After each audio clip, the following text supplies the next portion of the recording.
Guys, gnocchi is one of my absolute favorites to cook because it's so terribly easy to make and really inexpensive.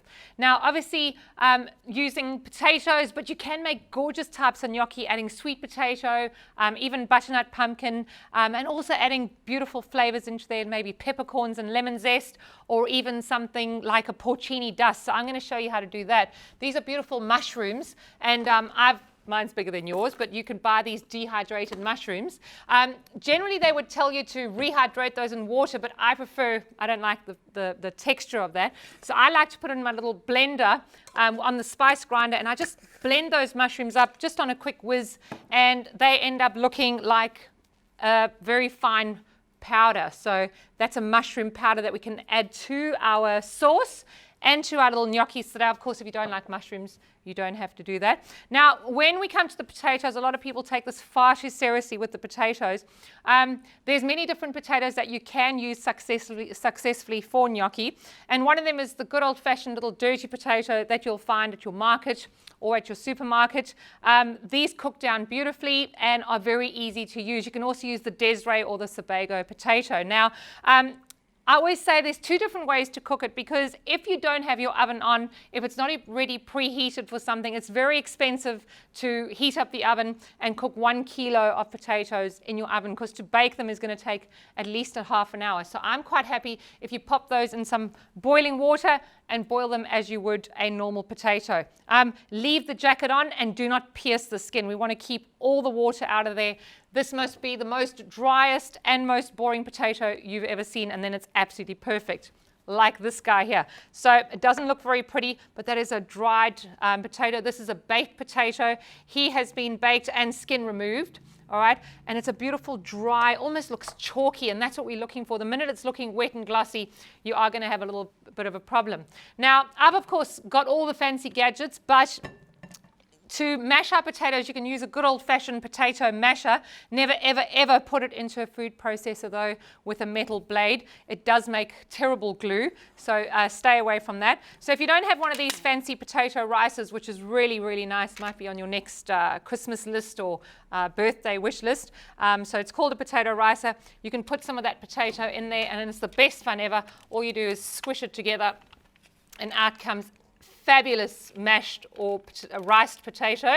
Now, I always show you another way to do that, because I don't want you to have to go out and buy expensive equipment if you don't want to. So what I've also got is a good old-fashioned grater, and it'll do exactly the same for you. Just mind those little fingers. If it goes red, you stop grating immediately. And all you're going to do is grate that potato in there on either of those sides, and that's as easy as it is. So very therapeutic, like I said. At this stage with our grated potato, and the recipe I've given you is 1 kilogram of potato. Now that's going to make enough for about 4 to 6 portions of gnocchi, depending on if you're serving this as a starter or as a main course.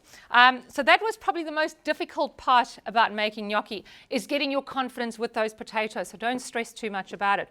Now, of course, to get this to bind, we do need to add an egg and some flour. Now, you can do this gluten-free if you have someone gluten-free at home, but you must put the egg in. If you're doing these vegan, you can use the chia seed powders and things like that. They will work very well. But that egg definitely adds the binding agent that we need in there, so you must put something like that in. I'm using a plain flour here. So in your recipe, 1 egg, 1 kilogram of the potato, and 200 to 300 grams of the flour. Now, I know that sounds far too stressful. Just put the 300 in. It'll be absolutely fine. But I always just do it by eye. So you'll be able to do this again one day without using the recipe once you know what you're looking for.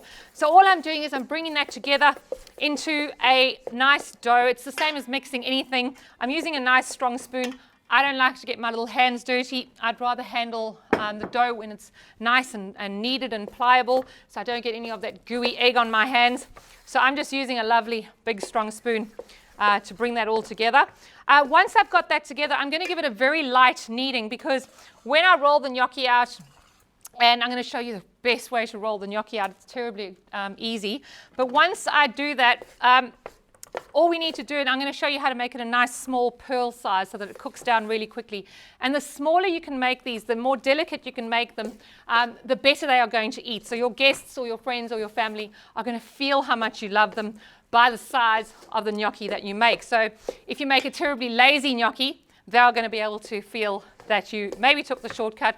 And that's absolutely fine if you're making this all the time and you just want a lazy gnocchi. Still eats very well. And I'm going to show you a very sexy but very quick and easy sauce to put on this as well. So that has come together into a little neat dough ball there. I'm just going to knead it out a little bit. So always a little bit of flour down on the counter. And this is a kilo batch of dough, so that's exactly what yours is going to look like. Before I ever handle dough, I just put my fingers into the flour because flour is your friend. It'll make sure that nothing sticks to you. Like gnocchi dough sticking to you is quite stressful. I think it's very stressful. I hate my hands to be dirty. So if I just flour up my hands first, when I touch it, clean hands, and I'll be much more efficient in the kitchen. So what I'm going to do is that came together in a nice little dough ball. I'm just going to take off about a tennis ball size. Let me just put that to the side there. So about a tennis ball size. It's just easier to handle. And if you've got any kids or any family members, I would make my guests do this for themselves because once we cook them, it's only about a minute to actually get them cooked. It's nice and easy, and at least they'll be learning how to make this as well. So that was a little tennis ball size. I sort of made sure it was nicely squished together. Just some flour on the counter, and we're going to roll that into a lovely little sausage, like a cylinder. Now, the thinner you can make it at this stage, the better, because then it's going to be easier for us to cut it down. So again, nothing stressful, nothing difficult. It's just being a little bit neat and knowing what our final product should look like. Now, most people, when they do this, you don't have to have all the fancy gadgets. Of course, I do. Just a butter knife, or even you do get a gnocchi cutter, but we certainly don't need one of those.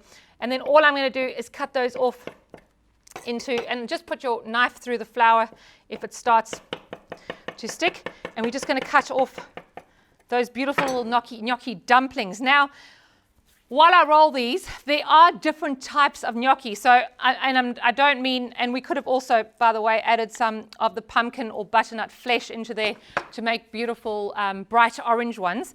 But we also can make gnocchi out of semolina. So semolina is that fine ground. It's like a porridge, and we can actually make a semolina porridge, then add the egg and make the little dumplings out of that. And the last type of gnocchi that is out there, or that you can make, is using choux pastry. So that's a little bit of trivia you might not have known about. Now, once I've rolled that in like that, you can use a gnocchi paddle, and I've got one here. You can get them on your online stores or at your little local Italian deli. All we're going to do with that little dumpling there is just bringing it down, putting your thumb into the bottom to make that very beautiful and very necessary little dimple at the back, which is going to be where our gorgeous sauce gathers. And also, if you think about it on the palate, you don't want that big round dumpling. You want it a little bit thinner so that it eats better.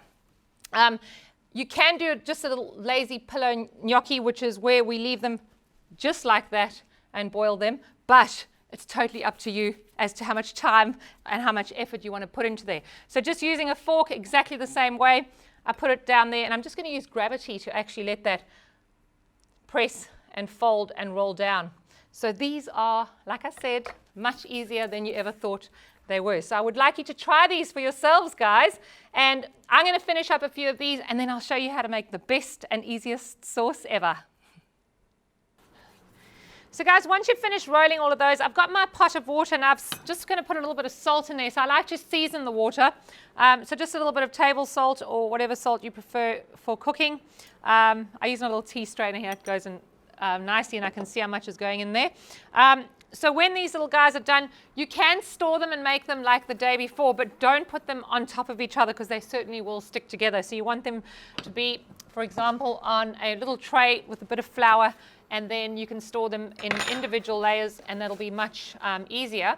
Now, these don't take long to cook at all, but make sure your water is boiling quite furiously. Now, the minute they rise to the top, they are actually done, and then we can take them out and hold them, and then I'll show you how to make that gorgeous little sauce. So just here, getting that nice and boiling. I'm just going to do one little portion here. Of course, you could get a bigger pot and do the whole family's gnocchi all at the same time. Doing it in batches then would be quite stressful, so just put them all in at the same time. The minute they float, they are done. So those, I'm going to pop them into that lovely boiling water, making sure that they don't stick to the bottom. If you put it into cold water, it is going to make potato soup for you. So make sure that that water is lovely and hot. And if you want, you can just give them a little stir, trying not to crush them, just to make sure that they are not sticking. So then we come to our sauce. Now, there are many different sauces we could do here. I like to do quite an extravagant or a naughty sauce if you want, because if you're going to have the carbs and the gnocchi, you may as well have a sexy sauce as well. So what I've got here is some finely diced speck. Now speck is gorgeous. It's got quite a high fat percentage, and I call it sexy bacon. So speck is generally double smoked pork belly cured with juniper berries, and all I've done is chopped it down. You can of course use a bacon or a prosciutto or a pancetta or even a chorizo sausage mashed down if you would like. And then I've also got some finely chopped onion. Now this is a very quick and easy sauce, and these are actually boiling and ready to come out. That's why I thought I'd just wait and make sure that I could rescue these. So this is my favorite little to get the gnocchi out, and make sure they don't boil too violently either. So those are beautiful. They've risen to the top. I've got a strainer in here so I can keep them away from the water. And just getting those out, they're absolutely fabulous. The last thing you want to do is overcook these. We still want them al dente. We don't want them waterlogged and nasty. So that water can go off. I might just pull this closer so that it's easier for me to work over there.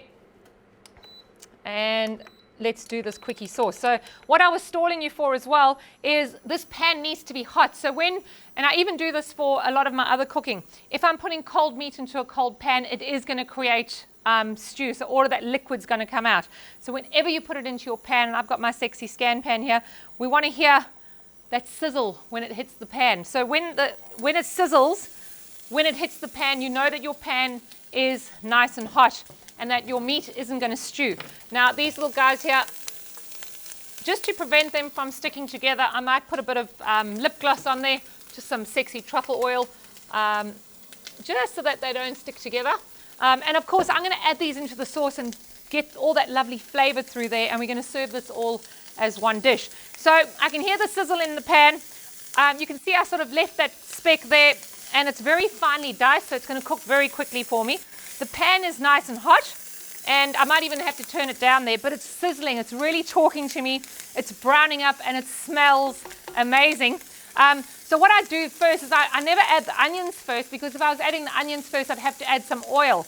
And this bacon or speck has enough oil to fry the onions. So I'll actually put the onions in second in this case, and they will actually still be very sexy caramelized onions with lots of flavor frying up in that bacon, or the speck gravel as I like to call it. Now you could of course add some chopped herbs. You could do a sage or a thyme or even a tarragon into here. All I need to do is get those onions a little bit softer, and then we're going to add cream. Now to season this off, I'm actually going to use a stock cube. If you make your own stock at this stage, you can just put a little bit of your own stock in there, but often we don't have stock.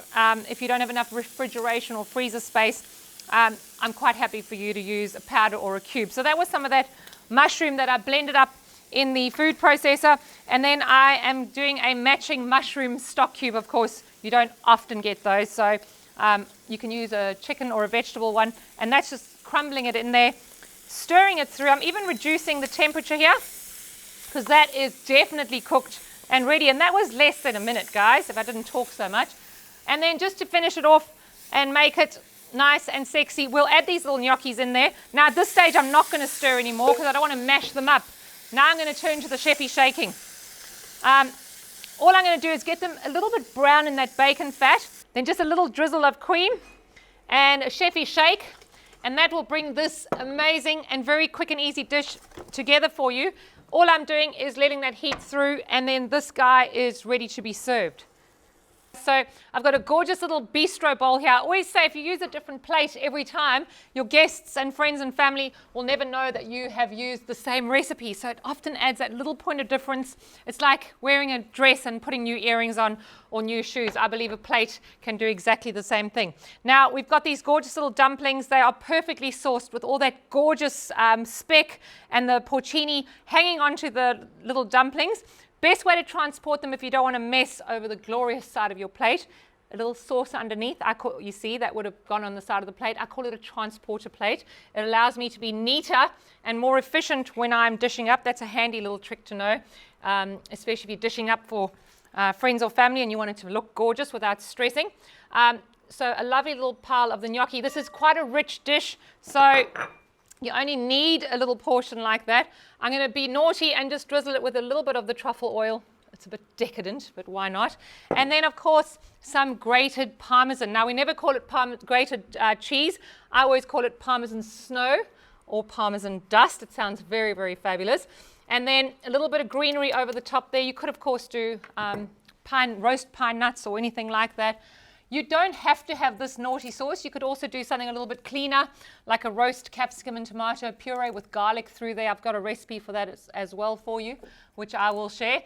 But it's just a little bit of green on the top there, and I think this is going to be a fabulous dish and ever so easy. Please try it, guys. Enjoy.